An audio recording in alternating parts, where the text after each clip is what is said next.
Hello mga kalingap, for this video mga kalingap, magbigay tayo ng reaction dito sa video na itong nakaraan pa mga kalingap. Ito yung interview sa kay Tatay Vera noong kauna-unahan pang vlog mga kalingap na hindi makalakad, hindi makapagtrabaho dahil sa kanyang sakit at payat na payat pa ito. Ngayon tignan nyo ang buhay nilang iba-iba na. Ibang-iba na dahil sa kalingap. Tumaba na at gumanda ang buhay.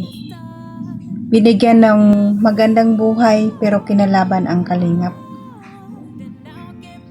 Ito lang dapat tingin nyo. Ginawa ko lang itong video mga kalingap para ma-realize nila ang kanilang kamalian. Pero kung sa bagay, sa tingin ko wala naman talaga silang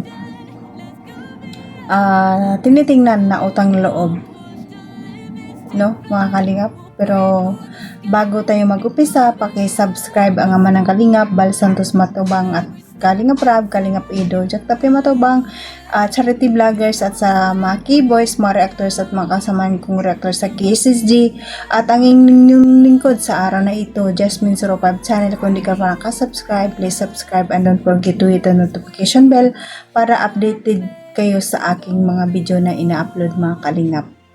At kung bago ka pa lang, pag-subscribe and click the notification bell para notify ka palagi sa aking mga video na ina-upload mga kalingap. At support ang ating mga kalingap partners mga kalingap. At bago tayo mag-upisa, batiin ko muna kayo ng magandang araw, magandang gabi kung saan sulok na muna tayo naroon, mapa Pilipinas, mapa OFW man tayo.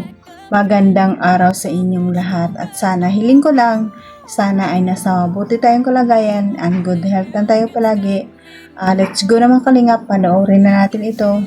Video clip lang ito mga kalingap, maiksi lang ito. Tara, let's go, 1, 2, 3, go! Ano po tawag sa inyo dito? Beran po. Beran, si Tatay Beran. So, asan po si Beyonce? Nandito? Ay ano po ng pang-ulam namin nandun po sa dagat. Doon? Oo, naghahanap po ng tuktukin. Yung sinabi niya dati, nung nagpakuha siya ng pinupulot, kagaya nung ni Tatay Robin. Ayan. Kumusta naman po tayo? Balita ko kasi, nagkwento, ilang po kita nakakausap, ilang dito nakita. Balita ko ay, minsan dito po lang kapagtrabaho. Hindi po, pag nasakit yung Bakit po? Pwede niyo po may kwento kung bakit? Gawa po siguro nung kauli namin nung yung bata pa ako, na magliit pa yan. Pag-uli naman yung hanap bahay dito. Okay. Naabot kami ng ulan. Kaya yun. Para pasma, ganun. Kaya po, Ilan taon na po kayo tayo? 43 na po. 43. Bata pa po kayo tayo. Pero maaga na yan ito. Kasi, Ano po nag-trigger dyan para sumakit po? Hindi ko Hindi mo alam. Yan lang, itong kanan lang. Kanan lang. Ito po, minsan ito. Yan, para sa yung dalawang hita. Ito po namamanhid ito. Namamanhid. Nakaano po ba kayo? Nakacheck up na po ba kayo? Siya na po yung mabigyan po yung anak ko ng tulong ni Kalingap. Ano po? Ano nabigyan namin si Beyonce? Opo, yung nabigyan niyo po ay yun po, nakapa-check up po tapos nakabili na po ako ng gamot. Meron pa po nga ako dyan. Wow. Anong sabi po? Anong sakit niyo daw po? Sagot daw po. Yung Anong may nasira po bang gamot? mayroon po. Kaya pala hirap din po kayong pamilya. Kasi sila din po ata, sila din po maasa. Ano? Halos minsan maasan taon na akong paano lang ng trabaho, hindi naman yung talagang permit na. Ibig sabihin hindi po kayo araw-araw may trabaho. Ay yan mga kalingap, napanood nyo naman ang video diba? Ang tatay niya diba, ibang-iba ang ngitsura niya ngayon kaysa noon. Dito pa lang tinitingnan natin na napakahirap ng buhay nila talaga. Si Beyonce nandun sa dagat na naghahanap ng kanilang uulamin. Pero bakit ngayon na nagkaroon na silang magandang buhay, bakit kinalaban na ang kalingap? No?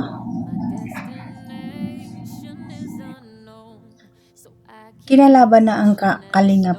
Ito yung sinasabi ni Beyonce sa Tolpo. Sabi niya, ang lahat ng bigay sa kanila ay galing sa sponsor.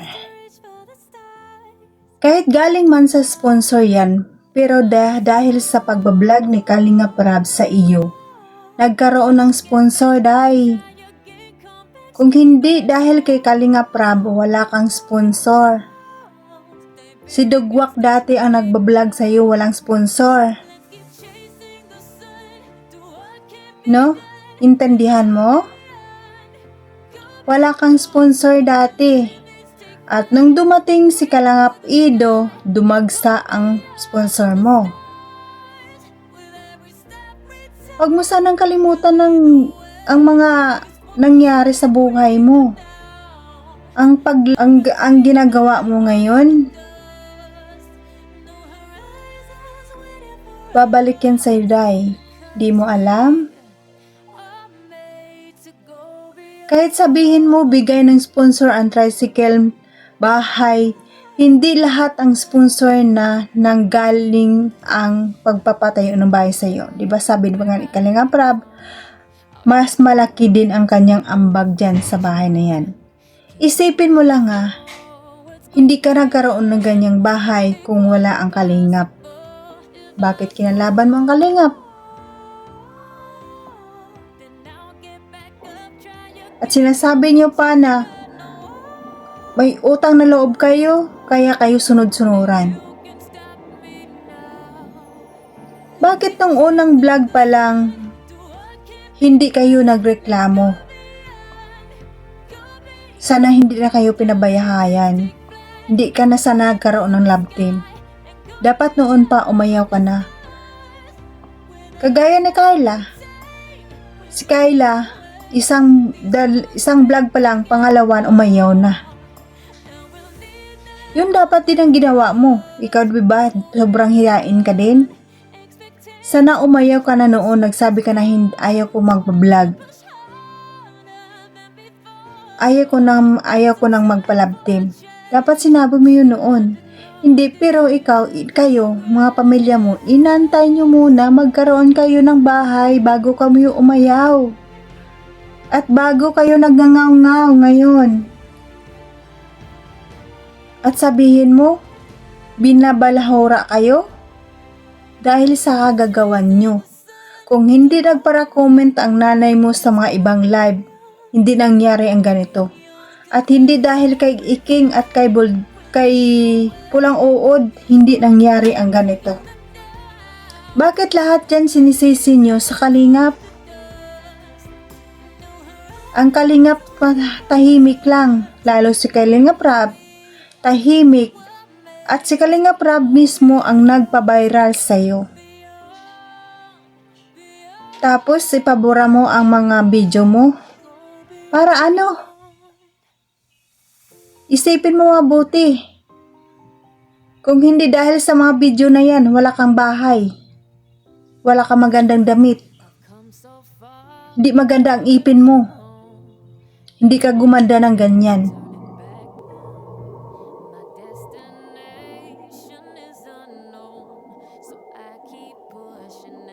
At sabihin pa ng mga antay, putang inang putang loob yan.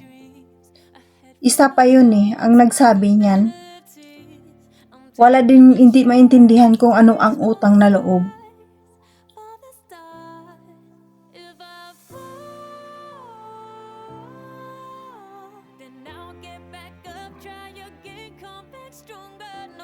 Kahit nga isang bagay lang ibibigay sa iyo ng tao, utang na loob mo na yun. Gutom ka, bibigyan ka ng isang tinapay. Diba dahil sa tao na yun, nawala ang gutom mo? Diba? Kayong mga pamilya kayo, hindi kayo marunong mag-appreciate ng tulong.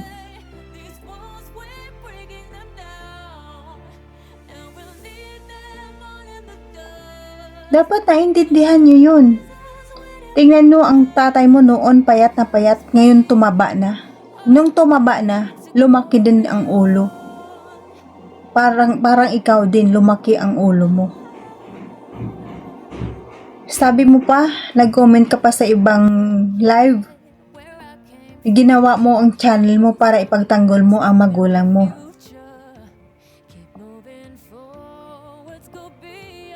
At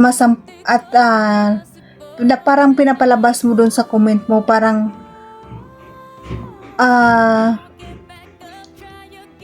pagbabanta na gusto mong may masampulan talaga. Sobra ka na bago, sobra ka na dahil palaban ka na nga wala sa lugar. Dapat manahimik ka na, hindi ka na magpara-comment. Gusto mo ng katahimikan. Ang tigas din ang ulo mo eh.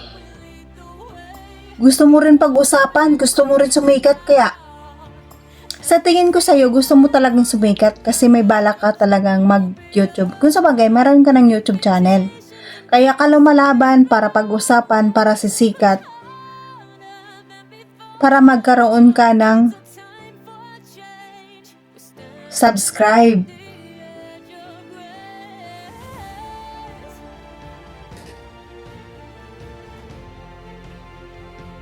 Bakit ka ganyan?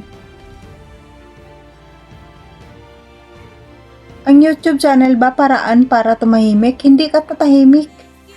Hindi ka tantanan ng mga viewers, mga supporters, mga reactors. Mapapasama ka lang, girl. Kaya dun sa comment mo na naman, yun na naman ang pag-uusapan. Binibigyan mo talaga ng content ang mga reactors. No? Yung comment po na naman ang uusapan ngayon.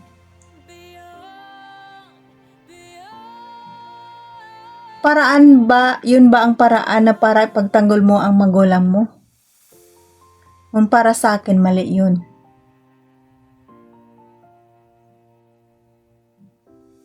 Kung gusto mo pagtanggol ang pamilya mo, tumahimik kayo. Huwag ka magpara-comment sa mga sansang live. Manahimik ka sa bahay nyo.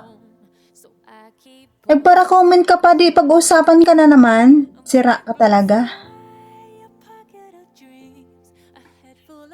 Binibigyan mo lang ng content sa mga reactors niyan. Paldo. Ay.